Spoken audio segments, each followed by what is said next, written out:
Messieurs, dames, rebonjour. J'espère que tout le monde m'entend et voit mon écran. Comme je disais tout à l'heure, si tout est OK, puisque personne n'a encore répondu, si tout est OK au niveau du son et de l'image, vous avez un chat sur le côté en haut à droite de votre écran qui vous permet de pouvoir communiquer avec moi et de me dire que tout est bon. Donc n'hésitez pas à m'envoyer un petit message pour me dire que le son et l'image sont bien reçus. En haut à droite, un petit trait rouge, une flèche rouge qui vous permet d'accéder à ce chat.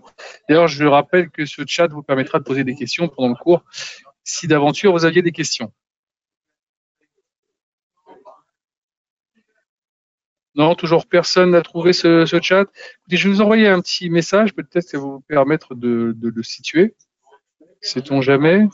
Un petit hello, peut-être.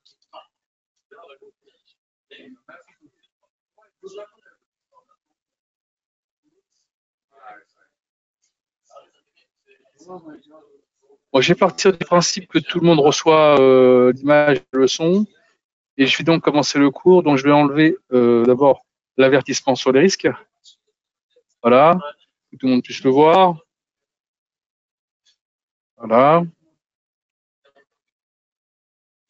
Alors, on y va. Alors, si vous voulez, on va travailler aujourd'hui sur le gold, si ça vous convient. J'aurais bien voulu vous poser la question pour faire un petit sondage rapide, mais comme pour l'instant, personne n'a encore trouvé le chat, je vais donc partir du principe que tout le monde est d'accord qu'on travaille un peu sur le gold, surtout qu'en ce moment, il a le vent en poupe et il continue à faire des records sur records quasiment tous les jours. Donc, ça vaut peut-être un petit peu le coup de regarder un peu ce qui se passe sur ce produit. Alors, qu'est-ce que c'est que le money management? Puisque c'est le thème du cours aujourd'hui. Le money management, c'est quoi? Peut-être que certains d'entre vous ont déjà un petit peu travaillé le sujet, mais je vais vous donner un petit exemple pour essayer d'illustrer un peu ce que ça pourrait être. Alors, on part du principe que vous avez une somme d'argent de 10 000 € dans votre poche. D'accord? Vous rentrez dans un casino, vous rentrez, vous allez directement à la roulette et vous dites, bon allez, je vais tout mettre sur le rouge. Si vous avez de la chance et que ça sort, bah, vous avez gagné, mais si vous n'avez pas de chance et que c'est pas sorti, vous avez tout perdu.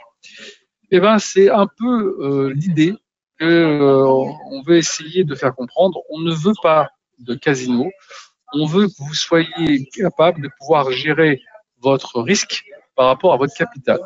Donc, on va vous donner en fait quelques ficelles qui ont été mises en place par des traders pour que vous puissiez travailler dans les conditions optimum.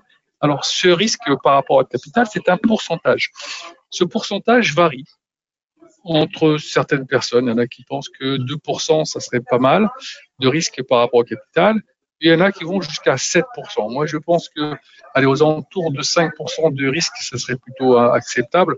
On est quand même là pour essayer de gagner de l'argent et essayer d'être content à la fin d'une journée en se disant voilà, j'ai quand même pris un peu de monnaie sur le marché.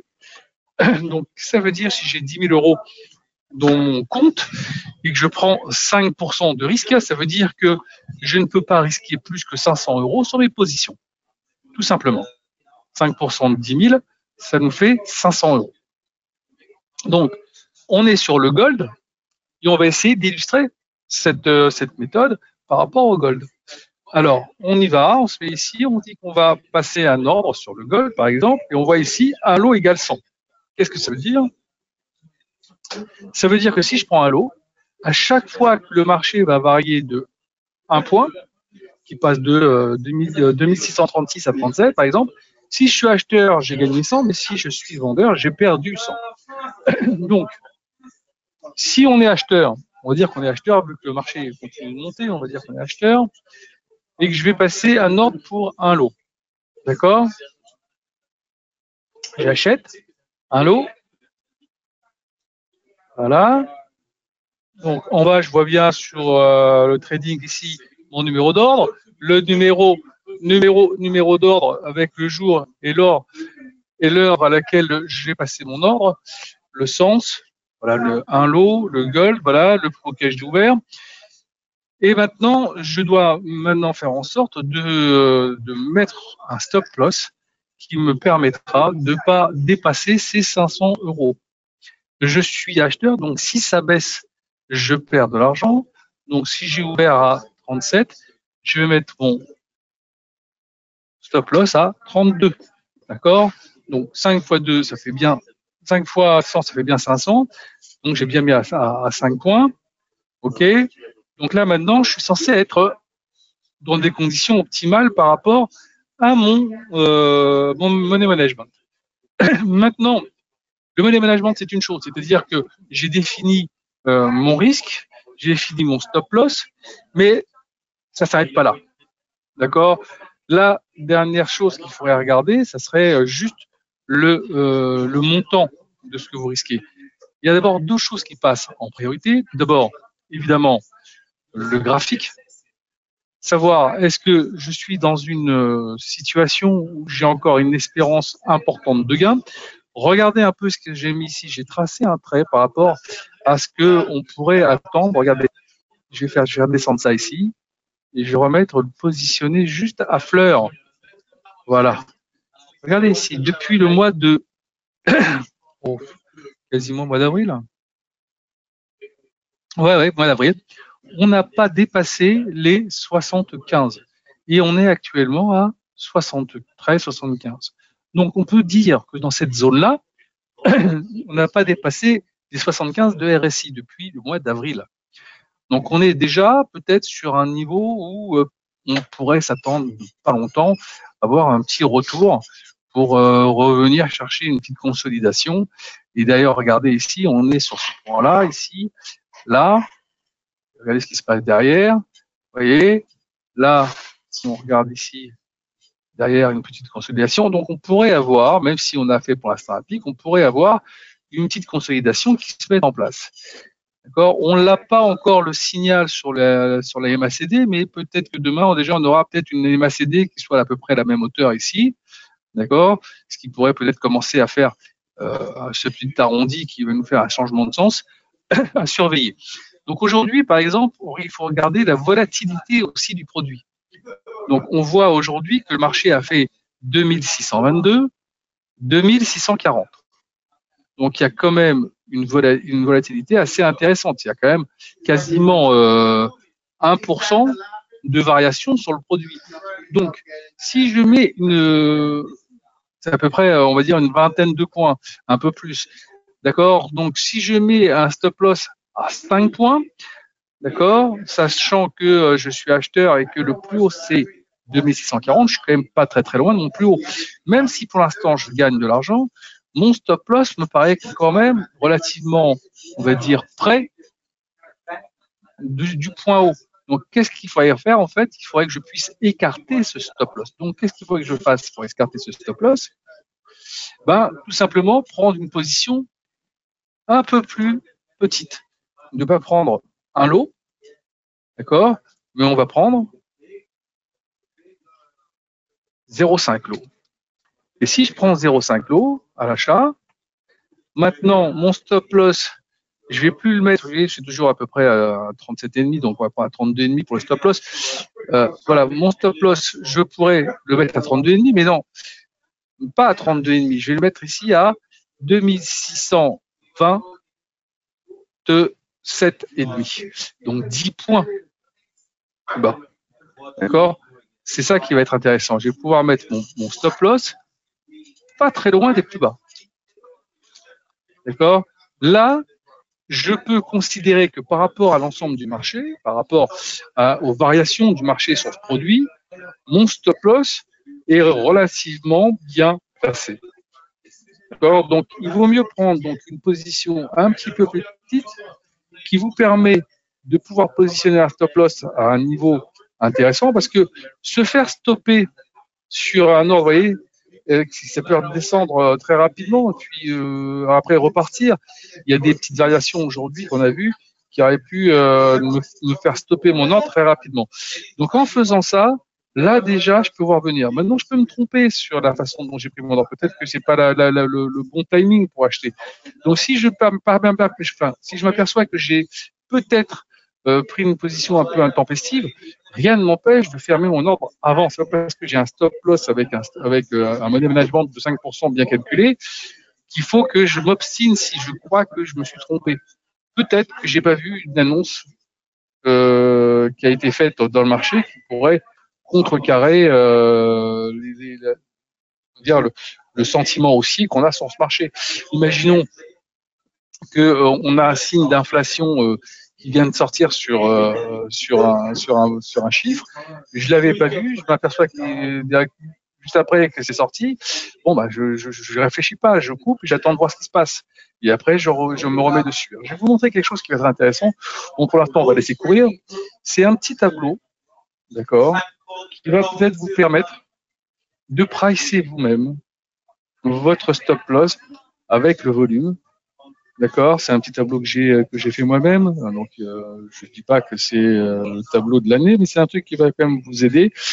Alors ici, vous allez pouvoir faire les marchés du forex, les indices comme l'US 500, le CAC, le Gold, le Platine, le Dow Jones, le Dow Jones, le DAX, le Nasdaq et les actions. Donc, comme on est sur le Gold, on a dit qu'on était tout à l'heure acheteur. Ici, à 2637, on va dire, on va arrondir. On avait pris tout à l'heure 2632. Pourquoi? Parce qu'on avait pris 0,5 lot. D'accord? Regardez l'exposition. Il y a un truc qui manque. Ouais, oui, forcément, là, c'est pas bon. 2632. Là, c'est peut-être un petit peu mieux. Et là, vous voyez, j'ai mis 0,5, mais si j'avais pris un lot, regardez, hop, j'ai bien mes moins 500. Donc après, on avait transformé ça en 0,5, et donc j'étais à 250. Donc, possibilité, évidemment, de mettre mon stop loss à 2627. Voilà, hop, et je suis toujours à moins 500. Alors, si maintenant je change et que je prends 0,2, imaginons 0,2, je m'aperçois qu'avec 0,2, je suis à 200. Mon stop loss, je pourrais quasiment le mettre ici à 2617. Voilà, à peu près autour, même un peu moins. Vous voyez? Donc, je peux, avec ça, par tâtonnement, si j'ai envie, de trouver un stop loss qui soit adéquat par rapport à une position prise. Et si je le mets à 17, évidemment, je suis en dessous du plus bas de la journée. Je vais dire, je suis quand même relativement bien placé. Je me permets comme ça de pouvoir regarder l'évolution du marché sans prendre trop de risques. Est-ce que c'est d'accord pour l'instant? Je ne vais pas vous poser de questions parce que pour l'instant, les personnes n'ont pas trouvé le chat apparemment. Donc, ce que je vais faire, si vous êtes d'accord, je vais vous envoyer un petit message qui vous donne mon mail. Comme ça, si vous voulez avoir ce pricer, je vous l'envoie juste après le cours. Oui. F. Point. Du coup, j'espère que vous verrez tous. @avatrade.com. Donc, vous avez mon mail. Tout à l'heure, vous m'envoyez un petit message en me disant je désirais avoir le pricer et moi je me ferai un plaisir de vous l'envoyer. D'accord. Donc on va revenir un petit peu. Bon, ça c'est pour vous parler un petit peu du pricing, comme ça vous allez pouvoir un peu savoir comment vous allez paramétrer votre stop loss. Ça c'est intéressant. Donc on va revenir un petit peu sur les fondamentaux de ce money management. Tout d'abord, regardez un graphique. C'est indispensable d'avoir toujours sous les yeux un graphique qui tienne la route sur lesquels vous pouvez vous baser, voir un peu où on en est, par exemple au niveau des RSI, au niveau de la stochastique, au niveau de la MACD. Est-ce qu'on est en haut de la bande de Bollinger? Qu'est-ce qui se passe? Vous voyez, il y a possibilité certainement encore d'avoir un petit bull run, peut-être jusqu'à aller 2650. Peut-être qu'ils auront cherché tout à l'heure avant d'avoir une petite retombée. Par contre, si je vois 2650, moi je pense que derrière, il y aura certainement une petite respiration sur le marché. Et quand je vois ça ici et ça là, ça me laisse penser quand même qu'on est en train de gratter tout doucement. Et généralement, je le dis sur le gold, on a toujours après avoir fait des records, des retours qui se font. Regardez ici, quand on a fait des records ici, derrière, on a un retour, on consolide. Et après, une fois qu'on a consolidé, on est reparti. On fait à chaque fois la même chose. Bon, c'est vrai que c'est de plus en plus court, ces consolidations, d'accord? Mais quand même, on a des consolidations qui se mettent toujours en place. Donc, bon, pour ceux qui viennent d'arriver, j'étais en train de faire une petite récap. OK. Première des choses que vous devez mettre en place, c'est d'abord un bon graphique sur lequel vous allez baser. Quand vous avez mis ce graphique en place, ok, vous devez ensuite définir le volume que vous allez utiliser pour pouvoir prendre vos positions. Important d'avoir un volume parce que par rapport à ce volume, vous allez pouvoir avoir la possibilité de bouger un stop loss à un niveau acceptable. Tout à l'heure, on a vu, si j'avais pris un lot, je pouvais mettre mon stop loss sur le gold qu'à 5 points. Je parle du principe que le money management est de 5% par rapport à mon capital. Donc, je ne dois pas, si j'ai 10 000 euros, pas risquer plus que 500 euros. Donc, je l'ai mis à 5 points. Mais 5 points sur un marché qui a un peu de volatilité, puisqu'aujourd'hui, on a eu plus de 20 points d'écart, trop serré. Donc, je prends 0,5 lot plutôt que un lot et je le mets à 10 points. Et si je veux prendre encore un peu plus de sécurité, vous me prenez 0,25 de volume, vous me mettez à 20 points. Et comme ça, vous êtes en sécurité. Maintenant, comme je vous l'ai dit tout à l'heure, c'est pas parce que vous avez pris une position que vous n'avez pas le droit de vous tromper. Si vous êtes trompé, vous n'êtes pas obligé d'attendre d'aller au bout de votre capacité de perte.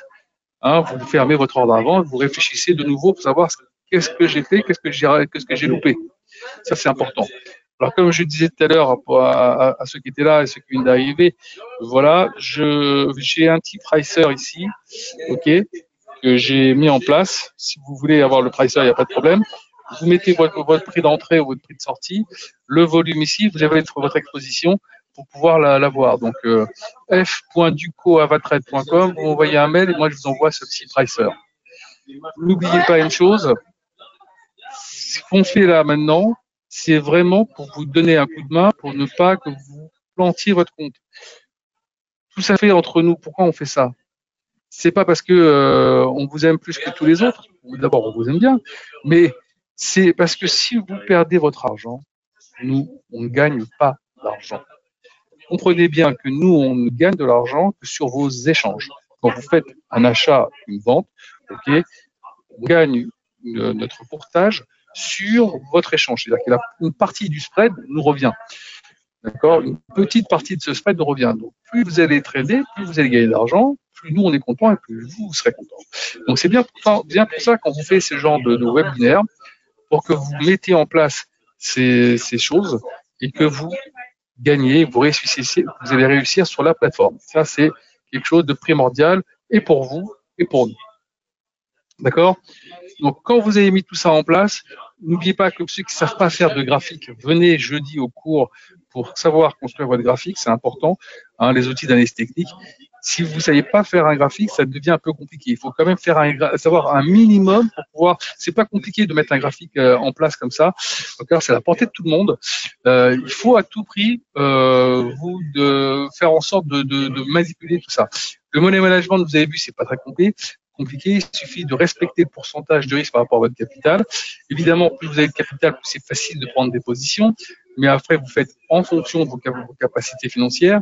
N'allez pas vous mettre dans une situation financière compliquée juste pour trader. Vous devez trader avec de l'argent disponible, pas de l'argent qui vous permet de vivre à la fin du mois. Ça, c'est une des choses qu'il faut toujours retenir. D'accord ?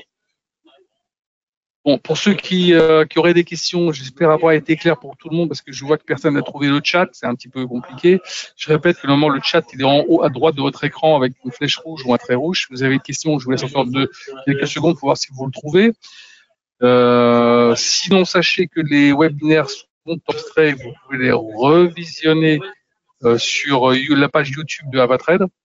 Donc ça, c'est quand même assez intéressant. Si des fois, par hasard, vous avez envie de revoir pendant le week-end, pourquoi pas, ça peut être intéressant de le faire.